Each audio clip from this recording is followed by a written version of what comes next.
Praise the Lord, hallelujah. एक बार फिर से परमेश्वर ने समय दिया है कि उसके वचन के ऊपर हम मनन करें।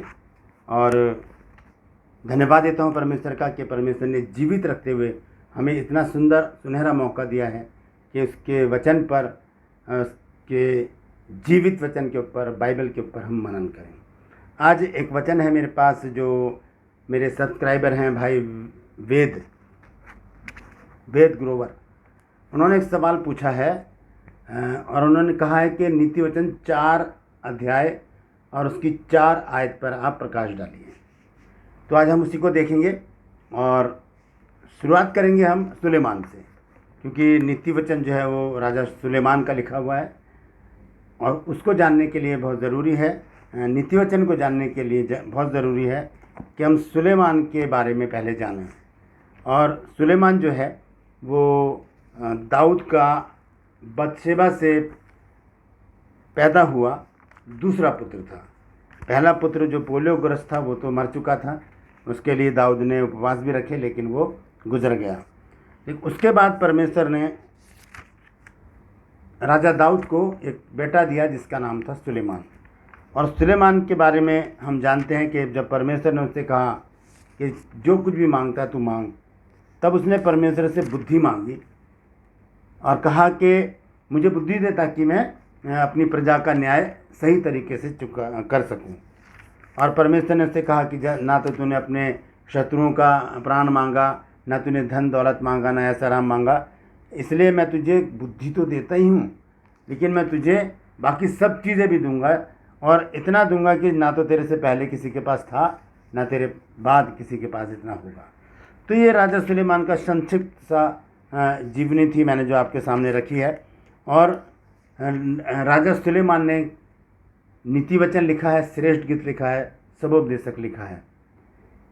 आज हम देखेंगे नीति वचन 4 अध्याय और उसके 4 पद का किस्सा, जो भाई वेद ग्रोवर ने मुझसे पूछा है, उसके विषय में हम बातचीत करेंगे। मैं आपका दोस्त हूँ पास्टर राजमैसी, आपसे मुखातिब हूँ और आप देख रहे हैं मेरा यूट्यूब चैनल जिसका नाम है ब्रदर राजमैसी। मैं आपसे गुजारिश करता हूँ कि आप मेरे इस चैनल को सब्सक्राइब करें, बेल आइकन को ज़रूर दबाएं ताकि नोटिफिकेशन आपके पास पहुँचे, नया वीडियो बिना व्यवधान के आपके पास पहुँच जाए। मेरे वीडियोस को लाइक कीजिए, शेयर कीजिए और कमेंट सेक्शन में आकर मुझे ज़रूर बताइए कि आपको मेरा प्रयास कैसा लग रहा है। छोटी सी प्रार्थना करके मैं शुरू करूँगा। प्रभु जी, मैं धन्यवाद देता हूँ आज के सुंदर वचन के लिए, नीति वचन 4 अध्याय के 4 पद को प्रभु जी बताने के लिए, शेयर करने के लिए मुझे शक्तिबल सामर्थ्य दे प्रभु। बोलने वाला मनुष्य नहीं बल्कि तेरा आत्मा हो, ताकि जो गुड़ भेद की बातें इस वचन में छिपी हैं वो हम तेरे आत्मा के द्वारा जानने पाएँ। धन्यवाद देता हूँ प्रभु, तूने मेरी प्रार्थना को सुन लिया, यीशु के नाम से मांगते हैं, आमीन। तो आइए शुरू करते हैं। लेकिन मैं नीति वचन 4 अध्याय उसकी 4 आयत से शुरू नहीं करूँगा, मैं कहीं और से शुरू करूँगा। हम देखते हैं कि कई बार एक सवाल हमारे मन में आता है कि सुलेमान ने कितने नीति वचन लिखे। और जब मैं बाइबल क्लास लेता हूँ तो मैं स्टूडेंट से यही पूछता हूँ कि आप बताइए कि सुलेमान ने कितने नीति वचन लिखे हैं। तो लोग कहते हैं 31, सीधा सा जवाब होता है उनका 31। लेकिन 31 नीति वचन नहीं लिखे, इससे ज़्यादा लिखे हैं, क्योंकि राजा सुलेमान ने भजन संहिता में भी लिखा है, राजा सुलेमान ने नीति वचन लिखा है। तो ये कितने हैं इसके विषय में हम देखते हैं पहला राजा 4 अध्याय और उसके 32 पद में। देखिए मैं यहाँ पर लिख भी रहा हूँ, आप देख लीजिए, नोट कर लीजिएगा। पहला राजा 4 अध्याय और उसके 32 पद में क्या लिखा है। यहाँ लिखा, उसने यानी कि राजा सुलेमान ने 3000 नीति वचन कहे और उसके 1005 गीत भी हैं। तो ये कुछ इसमें लिखे गए हैं, कुछ नहीं लिखे गए हैं, लेकिन ये टोटल संख्या है। अब आप कहेंगे कि 31 ही है भजन सहित नीति वचन, तो लेकिन उसके बारे में मैं आपको स्पष्ट कह दूं कि नीति वचन, एक पूरे अध्याय को नीति वचन नहीं कहा जाता, एक आयत को नीति वचन कहा जाता है। और नीति वचन का अर्थ है मुहावरा, एक एक मुहावरा। तो 31 अध्याय हैं और उनमें जितने भी नीति वचन हैं उनकी गिनती शायद 3000 बैठती है। मैंने गिना नहीं है, आप गिन सकते हैं, और हो सकता है उससे कम हो या उससे ज़्यादा हो। लेकिन जो गिनती हमने पढ़ी है 4 अध्याय उसके 32 पद में हम देखते हैं कि राजा सुलेमान ने 3000 नीति वचन और 1005 गीत लिखे हैं। तो हम देखेंगे कि ये मुहावरा कैसे है, किस प्रकार से हम इसको समझ सकते हैं। नीति वचन में पहले मैं आपको लेकर चलता हूँ, उसके बाद हम देखेंगे नीति वचन 4 अध्याय के 4 पद का अर्थ क्या है। हम देखते हैं नीति वचन 25 अध्याय और उसका पहला पद, ध्यान से सुनिएगा, बहुत महत्वपूर्ण बात है ये। यहाँ लिखा है सुलेमान के नीति वचन ये भी हैं। ठीक है, अब ये 25 अध्याय में 28 पद हैं, तो ये 28 जो मुहावरे हैं 25 अध्याय में, उसके विषय में लेखक लिख रहा है। वो कह रहा है कि सुलेमान के नीति वचन, सुलेमान के, अगर एक वचन होता, अगर एक ही 25 अध्याय एक ही होता तो यहाँ लिखा होता सुलेमान का नीति वचन ये भी है ना, यहाँ पर ये लिखा है। लेकिन यहाँ पर लिखा है सुलेमान के नीति वचन ये भी है, यानी कि 28 नीति वचन 25 अध्याय में हम देखते हैं सुलेमान के नीति वचन। और उसका 30 अध्याय पहले आयत में देखिए क्या लिखा, ध्यान से सुनिए। यहाँ लिखा है याके के पुत्र आगूर के प्रभावशाली वचन। यहाँ पर भी लिखा है के, यानी कि 30 अध्याय में कितने पद हैं? 33 पद। फिर 31 अध्याय में हम देखते हैं लमुएल राजा के प्रभावशाली वचन, के यहाँ पर भी लिखा है। और 31 अध्याय में कितने हैं? 31 ही पद पाए जाते हैं। तो यहाँ पर हम देखते हैं कि जहाँ पर के शब्द आ रहा है, यानी कि एक से ज़्यादा की बात हो रही है वहाँ पर। तो सुलेमान के जो नीति वचन हैं वो थे 3000 नीति वचन, और उसके कितने गीत हैं? 1005 गीत हैं। तो ये जो हैं हम इस तरह से जान सकते हैं कि 31 अध्याय में लगभग 3000 के करीब, ज़्यादा भी हो सकते हैं, कम भी हो सकते हैं, कोई एक लमसम मेरे पास गिनती नहीं है, ना मैंने उसका हिसाब लगाया है। आप उसको देख सकते हैं, अगर आपके पास हिसाब बनता है तो आप कमेंट सेक्शन में ज़रूर लिखिएगा। तो हम देखते हैं कि राजा सुलेमान ने 3000 नीति वचन लिखे और उसने 1005 गीत भी लिखे हैं। तो ये नीति वचन क्या हैं? ये हैं मुहावरे। एक एक पद अलग अलग है, एक एक पद अलग अलग है, ये जुड़ा हुआ नहीं है, ये पूरा चैप्टर नहीं है, ये अलग अलग हैं। अगर हम देखते हैं 20 अध्याय और उसमें 30 पद हैं, तो ये 30 मुहावरे हैं, 30 नीति वचन हैं। इसी तरह से हम सबको जोड़ सकते हैं।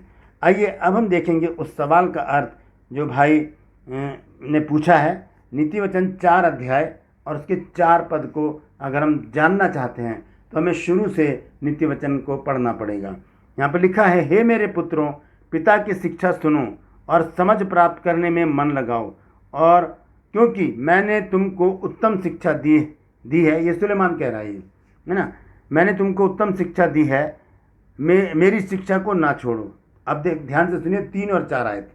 यहाँ लिखा, देखो मैं भी अपने पिता का पुत्र था, यानी कि दाऊद की बात कर रहा है यहाँ पर राजा सुलेमान किसकी बात कर रहा है? दाऊद की बात। ठीक है, लिखा है मैं भी अपने पिता का पुत्र था और माता का अकेला दुलारा था। मैंने शुरू में बताया आपको, एक बेटा बड़ा वाला जो था वो मर चुका था, पोलियोग्रस्त था वो। राजा सुलेमान ने के जन्म से पहले वो पैदा हुआ था, वो मर चुका था, क्योंकि राजा दाऊद ने उसके लिए उपवास भी रखा, लेकिन वो बचा नहीं, क्योंकि वो व्यभिचार की संतान था। उसके बाद दाऊद ने पश्चाताप किया, जो भजन संहिता 51 अध्याय में लिखा है। उस पश्चाताप के बाद परमेश्वर ने उसको एक संतान और दी, जिसका नाम है सुलेमान, और वो इजराइल का राजा भी बना। तो यहाँ पर वो लिखता है कि मैं अपनी माता का अकेला दुलारा था।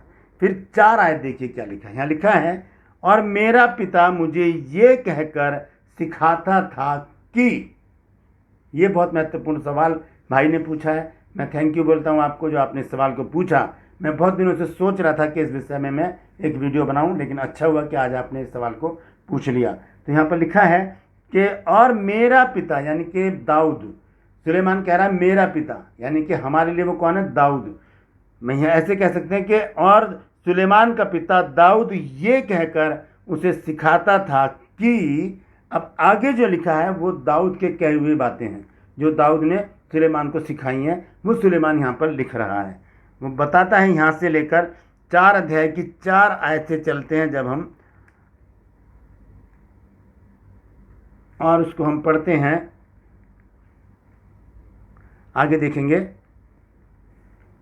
5 अध्याय, 6 अध्याय और 7 अध्याय। जब हम ये पढ़ते चले जाते हैं, जब हम 7 अध्याय के 24 पद में पहुंचते हैं, ध्यान से सुनिएगा, 4 अध्याय के 4 पद से लेकर 7 अध्याय के 24 पद पर हम आते हैं जब, तो वहाँ पर सुलेमान अब अपनी बात कहता है। वो कहता है, अब हे मेरे पुत्रों मेरी सुनो। पहले क्या कहा उसने 4 की 4 में, मैं दोबारा से पढ़ देता हूँ। 4 की 4 में उसने कहा, नीति वचन 4 अध्याय के 4 पद में क्या कहा उसने कि और मेरा पिता मुझे ये कहकर सिखाता था कि तेरा मन मेरे वचन पर लगा रहे।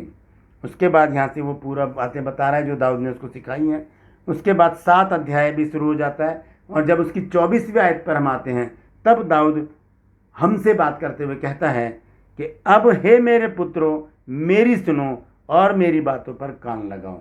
तो 4 अध्याय की जो 4 पद हैं वो राजा सुलेमान अपने पिता के विषय में वहाँ पर बता रहा है, दाऊद के बारे में। और जो आगे उसने जो कुछ भी लिखा है वो सारी शिक्षा उसको दाऊद ने दी है, जिसके विषय में वो बताता जा रहा है। और इसमें 7 अध्याय जो है वो बहुत महत्वपूर्ण है, व्यभिचार के बारे में है। और ये शिक्षा दाऊद ही दे सकता है अपने बेटे को, क्योंकि दाऊद भी व्यभिचार में एक बार फंसा था और बत्शेबा के मुँहपास में आकर उसने अपने एक आत्मिक जीवन को खराब किया था। लेकिन परमेश्वर से जब उसने पश्चाताप किया, परमेश्वर ने उसको क्षमा कर दिया। और उसके बाद हम देखते हैं कि दाऊद राजा कितने वर्ष तक यरूशलेम पर राज करता रहा। आइए देखेंगे पहला इतिहास 29 अध्याय और उसकी 26 आयत से। इस प्रकार यिशै के पुत्र दाऊद ने सारे इज़राइल के ऊपर राज्य किया, और उसके इज़राइल पर राज्य करने का समय 40 वर्ष का था। उसने 7 वर्ष तो हेब्रोन में और 33 वर्ष यरूशलेम में राज्य किया। और वह पूरे बुढ़ापे की अवस्था में दीर्घायु होकर और धन और वैभव और मनमाना भोग कर मर गया, और उसका पुत्र सुलेमान उसके स्थान पर राजा हुआ। तो सुलेमान को राजा बना दिया गया। तो नीति वचन 4 अध्याय और उसके 4 पद को भाई आप समझ गए होंगे। यही है कि दाऊद के विषय में सुलेमान ने बताया कि मेरा पिता इस तरह से मुझे सिखाता था। फिर उन सारी बातों को उसने लिखा नीति वचन 7 अध्याय की 23 आयत तक। वहाँ पर उसके बाद 24 आयत में आकर वो कहता है कि अब मेरी सुनो। तो इस प्रकार से ये नीति वचन का सारा लेखा जोखा है। दाऊद ने का जो बेटा है सुलेमान, उसने ये नीति वचन लिखे हैं। लगभग 3000 उसके नीति वचन हैं और 1005 गीत हैं, जैसे कि मैंने आपको शुरू में ही बताया, पहला राजा 4 अध्याय और उसके 32 पद में। तो मैं समझता हूँ कि भाई ग्रोवर आपके सवाल का जवाब आपको मिल गया होगा। यदि अभी भी आप संतुष्ट नहीं हैं तो मुझे ज़रूर कमेंट्स कीजिए। यदि आप संतुष्ट हैं तो प्रभु को महिमा दीजिए और मुझे बताइए कि आप संतुष्ट हैं, हाँ या ना में मुझे जवाब दीजिए।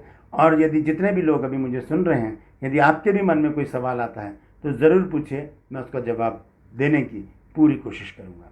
Praise the Lord. परमेश्वर आप सबको आशीष दे। गुजारिश करता हूँ इस वीडियो को आप शेयर कीजिए, लोगों तक पहुँचाइए, ताकि और भी लोग इन बातों को जान सकें। Praise the Lord. परमेश्वर आप सबको आशीष दे, हर पल हर क्षण आपके साथ रहे और अपने आगमन के लिए आपको तैयार करें। Praise the Lord.